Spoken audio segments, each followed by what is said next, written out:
We've played a lot of board games in 2021, but have they affected which we consider to be our favourites? Today we're going to start counting down our top 20 board games of all time.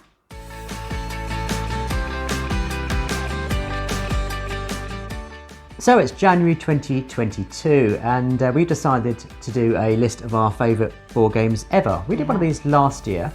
Between us. Yeah, we didn't do a video for it because we weren't making videos then, but I kept a list of mine. So I'll be able to do in a Bruno Brooks style the rises and falls of my tastes. And mine's somewhere in a notepad that I'm not sure which notepad it was in or whether it's been binned or not. So I don't have any of that information. Whoops. So it's going to cover the games we've played, and obviously there's a lot of great games out there that we haven't played, so they're not going to be on our list. No, and there's a lot of games on the shelf that I'm thinking could easily make their way into my top 20, but we haven't managed to get them to the table yet. So this is a very fluid list. It's going to change, tomorrow. Yeah. But as of today, even if games came in January that we think always should be on our list, obviously. So it's as we are filming this today. and my taste changes from day to day. Like if you ask me, oh, do you like this game more than that game, on one day I might give you a different answer, on another day it just depends on my mood, what I'm feeling like playing and things. I mean, yeah. And I think it's important. Just changeable. These are our opinions, they're not your opinions, and even our opinions between ourselves differ. So it's not, we're not saying, these are the best games ever, they're just best games according to us. So let's talk about we're going to do the first half today. We're going to cover games number 20 down to 11. Yeah. You ready to go? I am. I'll go first. Here's my number 20. So my 20th favourite game. Last year, this was number 4. Oh, this is a drop. So it has dropped quite a bit. You hate this game now. I don't think I hate it. Are you ready to throw it out? There's 19 games I like more than it, but about 600,000 I like less than it. Okay. My 20th favourite board game is Disney Villainous with the expansions. Okay, yeah. So not just...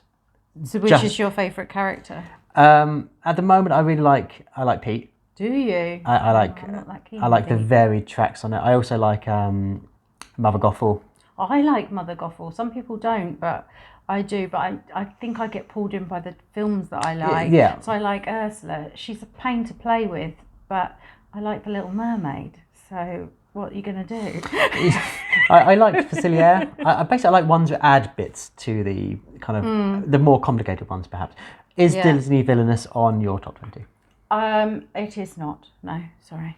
So what is... I do enjoy it, and I think we played it a lot together, particularly like last year when you hadn't played as many games. Like it's a great game for sort of entry level, and we both love Disney, so theming wise it ticks the box. And it's one that we do pull out every now and again. It's easy to get out and play because it's quite a short game, not thousands of components and things like that. It's just one I enjoy. It just hasn't quite made the cut. Yeah, I think I'd like to play it more than we do, because it's a good shorter game we could play in an evening. I think we've probably spent longer debating which game to play than it would actually take to play a game of this. Yeah. So not in your top list. What is your 20th favourite? My number 20 is Firefly. An excellent choice. So I don't own a copy, but a friend of mine does, and I've played it a few times. She has quite a lot of the expansions, I think all of them.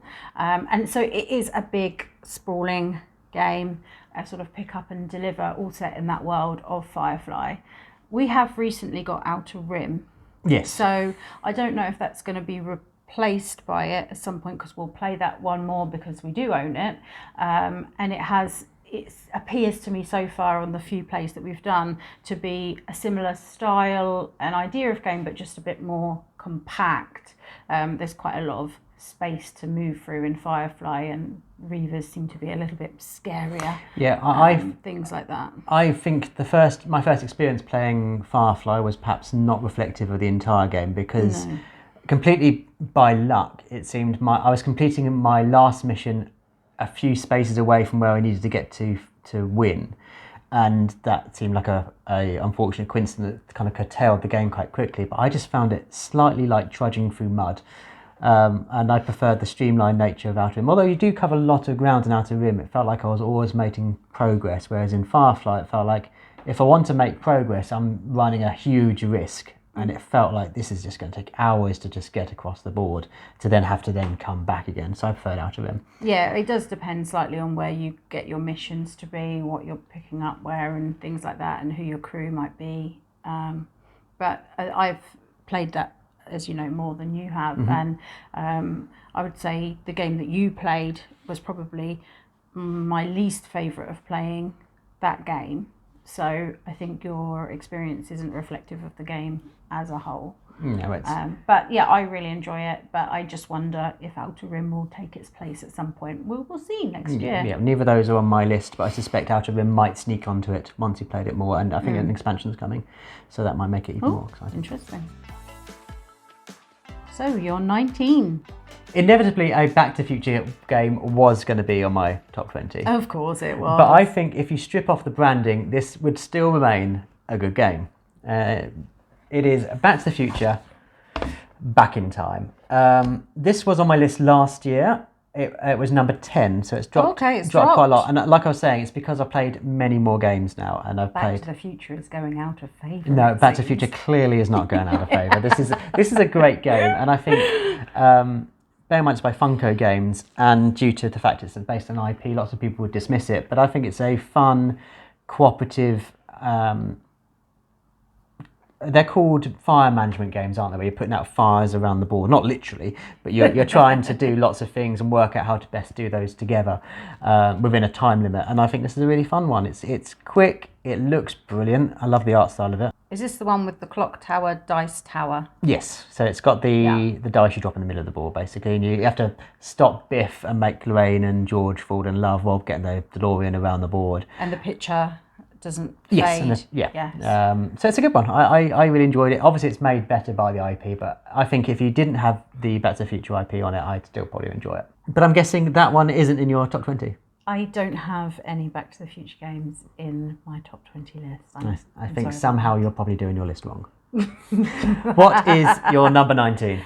My number 19 might actually surprise you. It's not a game that I think that you would go for in my top listing. Is it going to be in my list? On the lighter side. I'm not sure. Okay. Maybe. What do you got? It's a game that I think is one of the... Like, when I think about top 20 games, I think about games that I want to own, that I don't want to get rid of, that when people ask, what do I want to play, it's always a yes. Okay.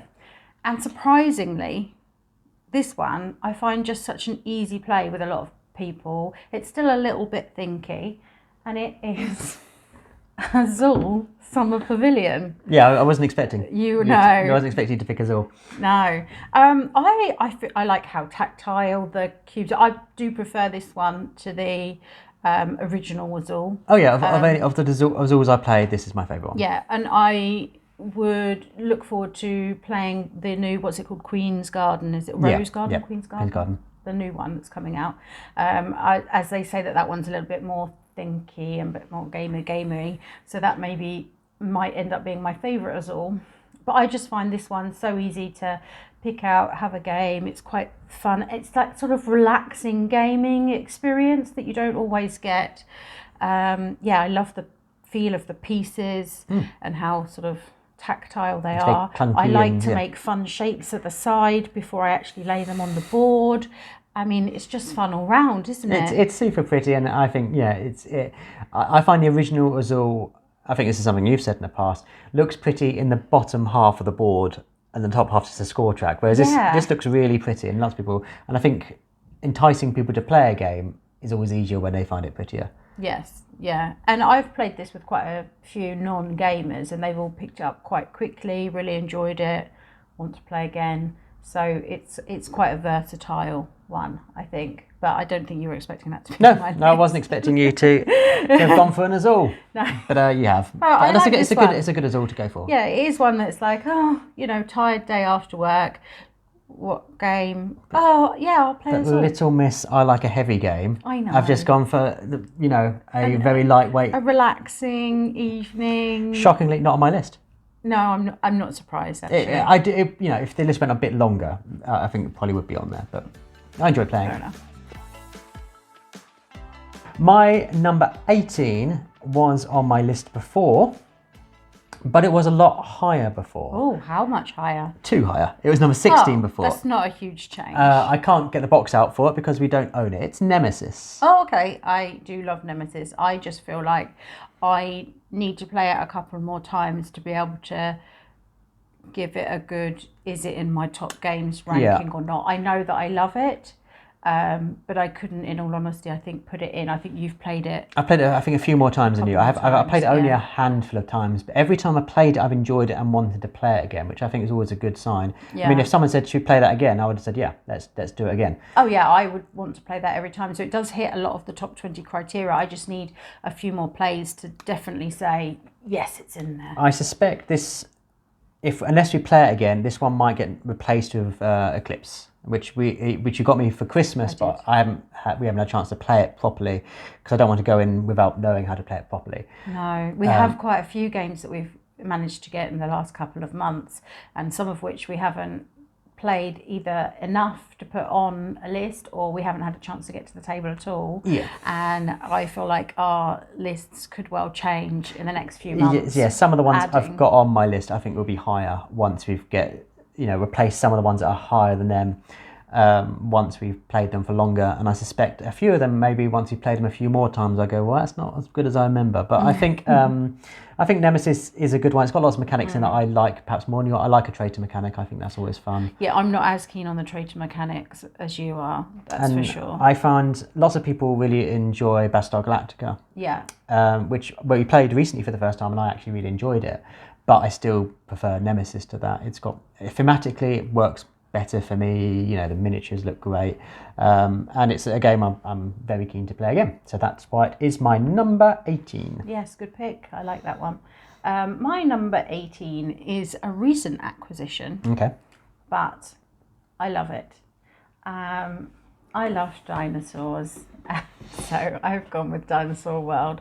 This is great. The little dinosaur meeples in this are just adorable. They're all sort of screen printed, and you make your dinosaur park, and then you take people around on a little Jeep-all tour around your park.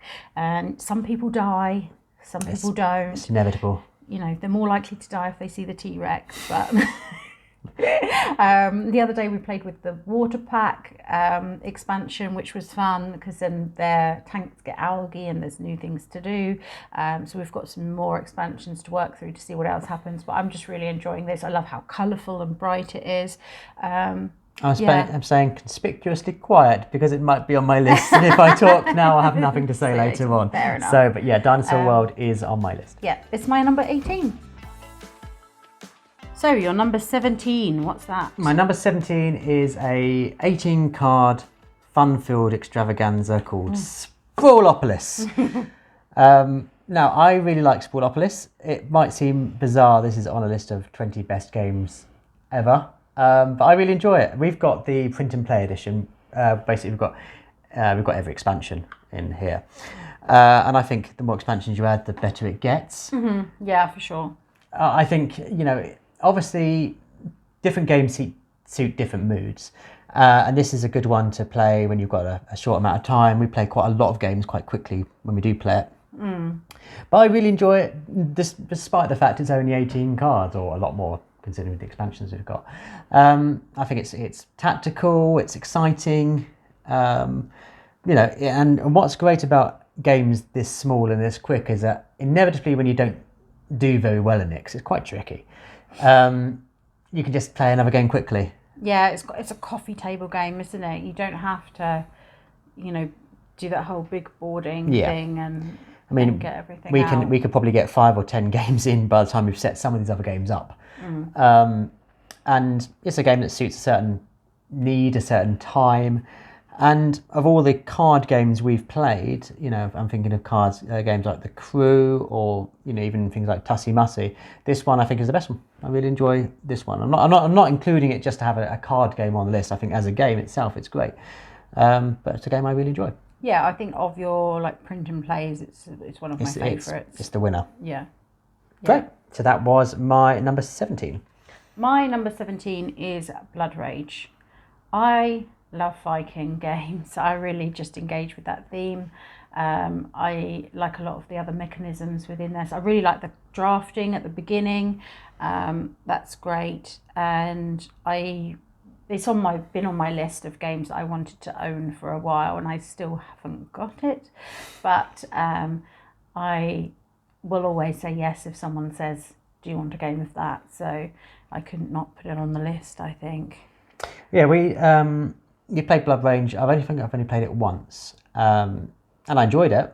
I can't really remember a great deal about it though. You went in for the Loki mechanism, not even realising that the Loki mechanism was a thing. I was just trying to come to terms with it, and I realised I'd massacred a load of people due to my incompetence, and I was like, well, maybe there's a way I could swing this to my advantage. Thematically, I'd much rather get Rising Sun. Because we love a Japanese themed game. So, but yeah. It doesn't work as well for two people. No. And then there's Ankh as well. And there's Ankh. Oh, that sounds good too. But I enjoyed Blood Rage. I just can't remember a great deal about it, so we should probably play it again. If it's this good. Let's play it again. Okay, let's play it again. In at 16 is a game that's so big it might not fit on the camera. Yes, it does. It's fine. Dwellings of Eldervale. You got this as a Kickstarter late backer, I think, but we've got obviously the mad everything included collection with the characters that make noises as you move them around the board. You're not going to say anything about this because I guarantee this is going to be on your list. Don't know what you mean. I enjoy it. It's we played it recently. We taught people how to play it actually on New Year's Eve, who are gamers. They had an entry. They weren't starting from ground zero with games, but they got it quite quickly considering how much is going on the board. It takes a bit of time to get through, and I think that's why we haven't played it as much as we could have done, because we've never done the co-op modes or any of the kind of non-base bits. But every time I played it, I've enjoyed it. Yeah, I think sometimes you can feel a bit daunted by just the size of the box. Yeah. So that sort of negates getting it to the table, but actually the player trays and all of that kind of stuff do make setup and pack down and things of this actually relatively quick and easy comparatively to a lot of other big games. But yeah, we played it. Every time we played it, I've enjoyed it. So that's why it is on my list. What about you? I enjoyed that one. My number 16 is one of your new games, Tapestry. We've played this one a few times at our board game club, and we both really enjoyed it. We both really enjoy most Stonemaier games, to be honest. And you really fell in love with it, and so I thought, we'll do a little present when the time occurred, and we've managed to play it several more times since. And I'm really growing to love it. I love the little buildings in it. The first time we played, I got to go into space, so that was fun. And I just think there's so much in it. You can play the different civilizations and different mechanisms with the tapestry cards and things like that. There's a lot of variability in the box, and there's some expansions which change things around as well. So I think you get a lot going on in this one. And it feels quite different to some of their other games, in my opinion, although I can see a crossover in terms of ideas of how things might work for different ones. It does feel, as a player, you play it differently. So I think the main impetus for you getting this for me was because I love Scythe. I'm not going to say much more about it. It's on my list. Oh gosh, another crossover coming up. So my number 15 is a game I've recently got. Not new to everyone though. This is obviously a reprint of a slightly older game called Iki. And we've had it a few months. It's been tricky to get hold of in the UK. They did a print and then it sold out immediately. So I was quite lucky to get this. I was toying with the idea of not getting it, and you're like, no, just get that now, because you might not be able to get it again until 6 months' time. What? Yeah, I mean, you were toying around with whether you'd get it another time, and it was an offer, and so I was just thinking, well, if you're going to buy it anyway, just buy it when it's cheap. Just go for it. And we've played it several times actually, considering how long we've had it. We've played it quite a few times. We played it at varying player accounts who've taught people how to play it. And every time I played it, really enjoyed it, it seems to be a barometer of how good I think a game is if I play it every time and still enjoy it even when I don't win. I love this. I think it looks great on the table. The new art I've compared to the old one. If it looked the same as the old one, I'll be honest, I probably wouldn't have bought it. No, I mean, but even the inside of this box looks gorgeous. Everything about this looks pretty. It's just stunning. And I considering how simple the game is, it's really varied when we played it. Sometimes we've had a lot of fires. There's been some burning down. Yeah. Yes. Other times it's not been an issue. There's been a fire. I was like, well, it's over there. Let's not worry about it. But yeah, I really enjoy it, and I like how quick it is. It's you can get this over in an hour.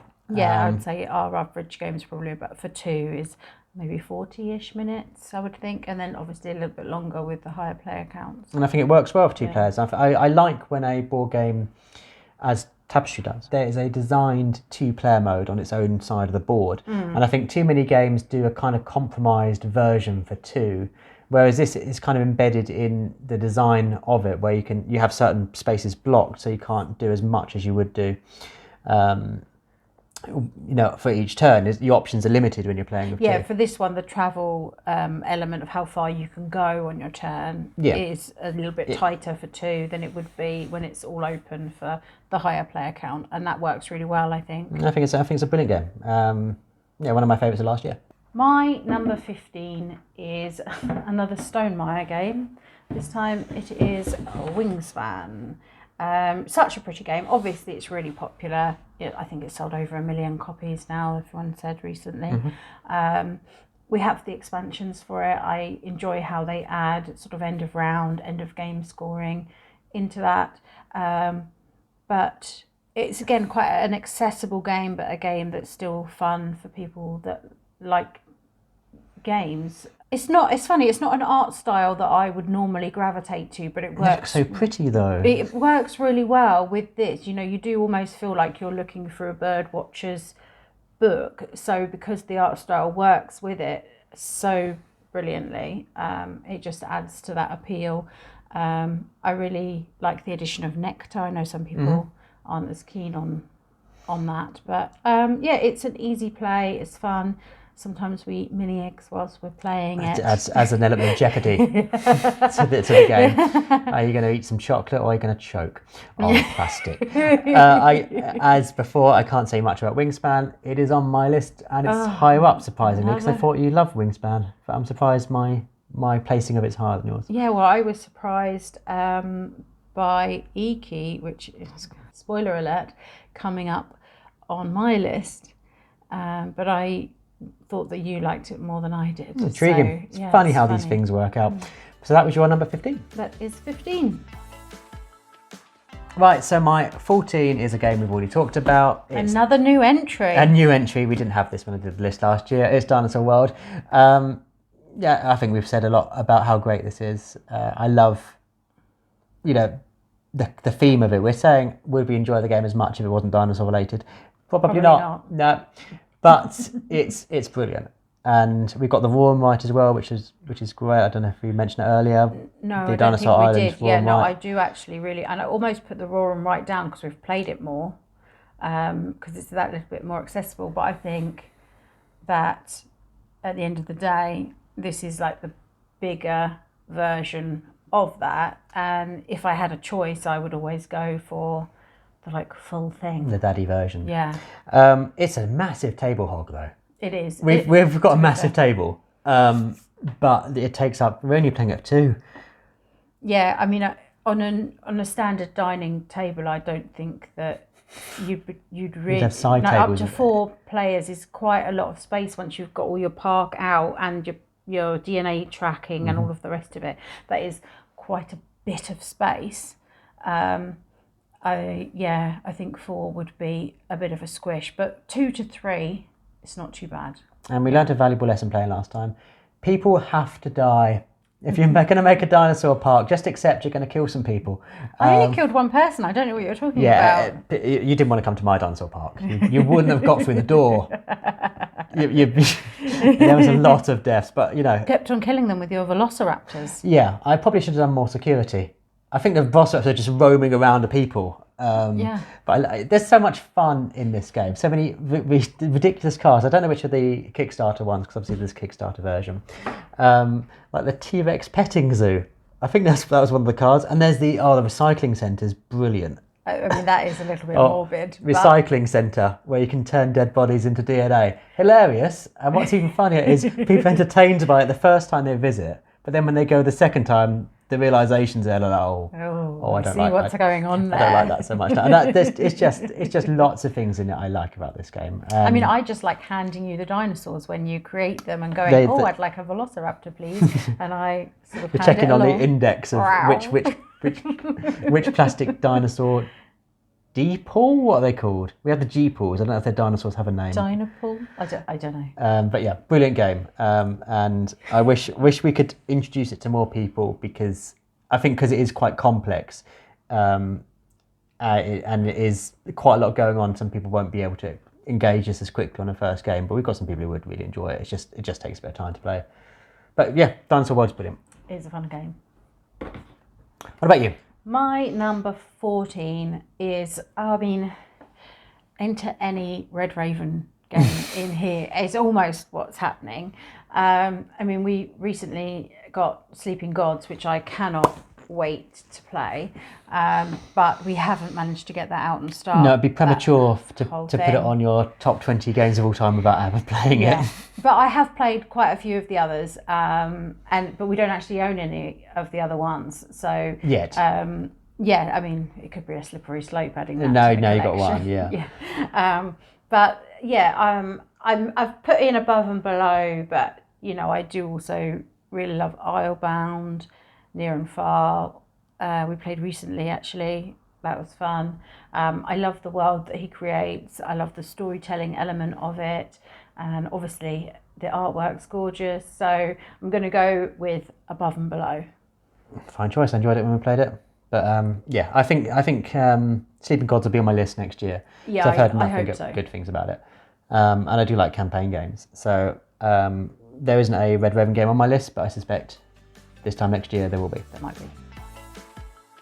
So in at 13 we have Trek in the World, which I suspect is probably too light to be on your list. It isn't on my list, no, but probably for that reason, but I do enjoy it. It's like a nice relaxing casual game. Yeah, we can fit this in half an hour.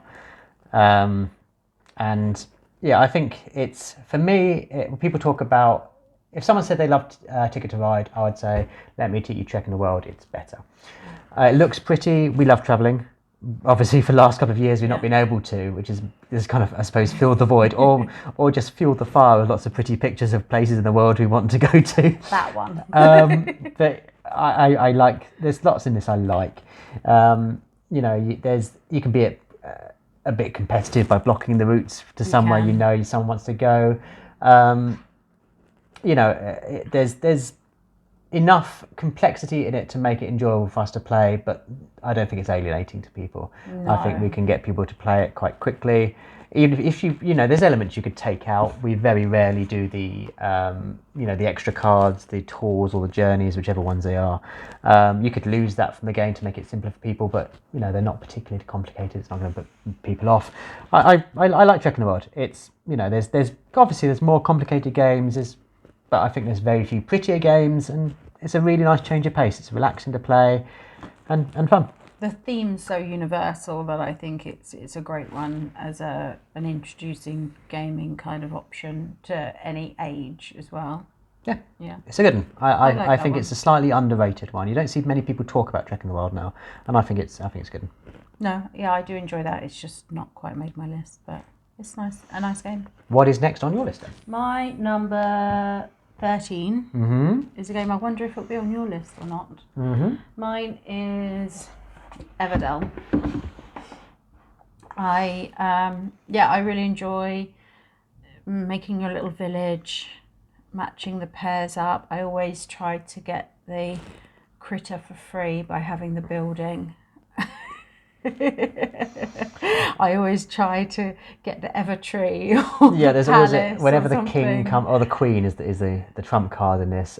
The queen and the Evertree, whenever they come up, it's always a competition who can grab those. It's clearly going to be on my list. I love Everdell. Yeah. So it's how high is it going to be on my list? Yeah, we have one of the expansions, Spirecrest, which I would always play with because it improves it no end, to my opinion. We would have more, but until the Kickstarter happened. Yeah. And now we have everything, just not here yet. Yes, just waiting for the Kickstarter to have the complete box, and then we can sort of mix and match in the expansions and things that we like. I've played Pearlbrook a few times, and the pearls are lovely.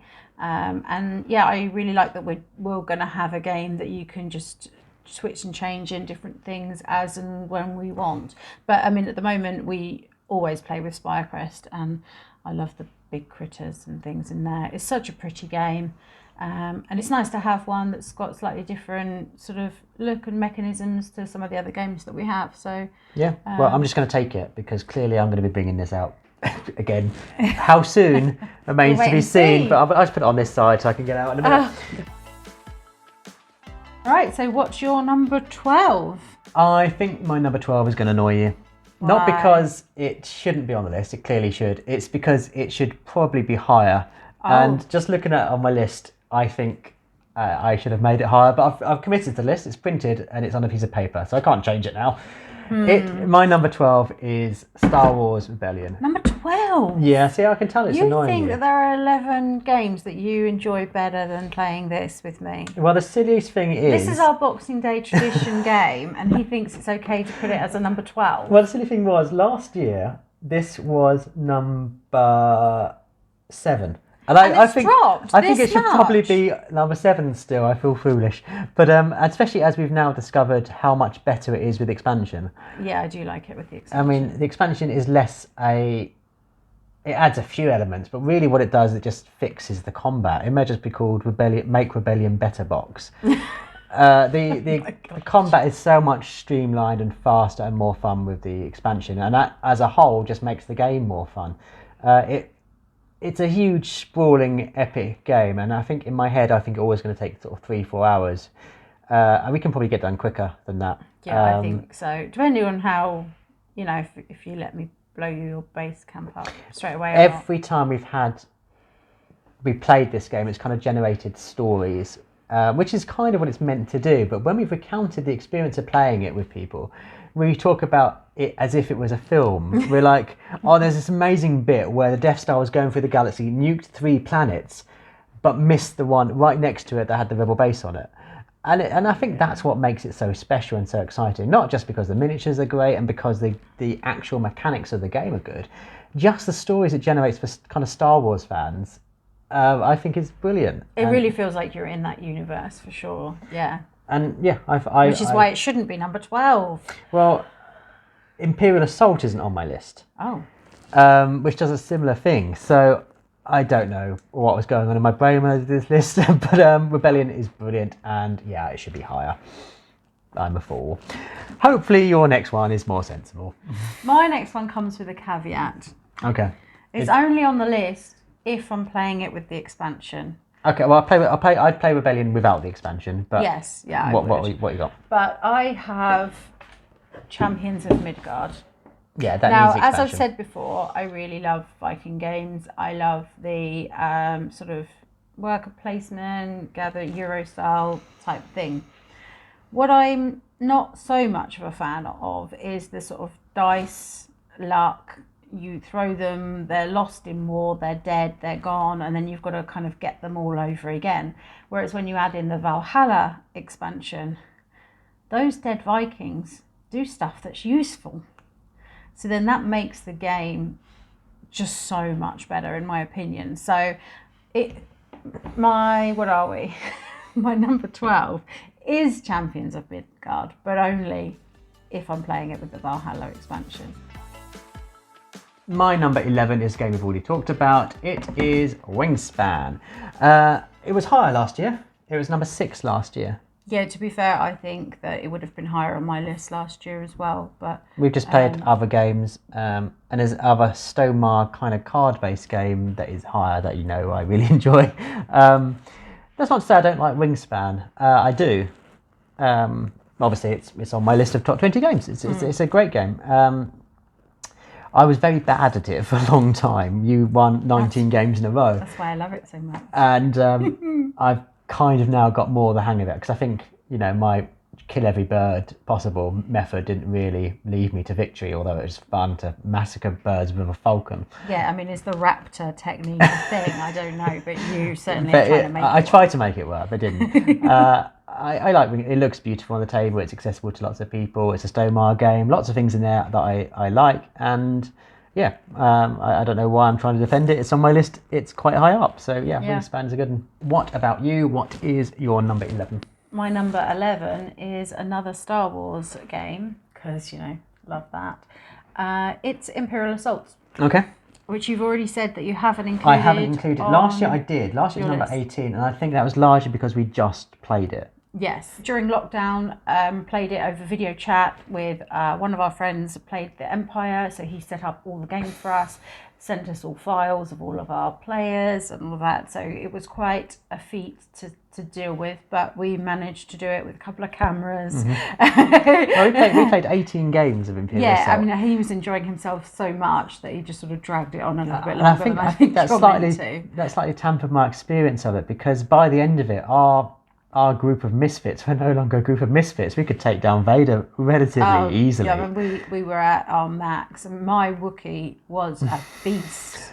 Yeah, so he was great. I mean, I don't know about your sniping ability. Yeah, I turned my sniper base into a ninja. Yeah, you just sprawled over the place, was almost untouchable. We played it for too long, I think, because like you said, he was just extending it because it's such an enjoyable experience. Well, and because we were in lockdown, so it was just something to entertain us all with, that we were all engaging with, and I think that's why it's on the list, because you engage with the story of each of the missions, what you're trying to do, and I really love a game that pulls you into its theme, to its story. That's what wins you over, as well as the artwork and things. Well, like I said about Rebellion, it felt like little Star Wars episodes, you know, like you would get on Disney Plus or something.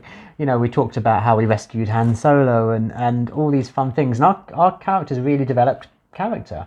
You know, we got quite affectionately close to them, and we had a terrible Jedi who would go to the dark side at any opportunity. First opportunity, not any, just the as soon as option of dark side, yeah, I'll do that. Yeah, I'm going to the dark side, she said. I mean, but call yourself a Jedi. It was great.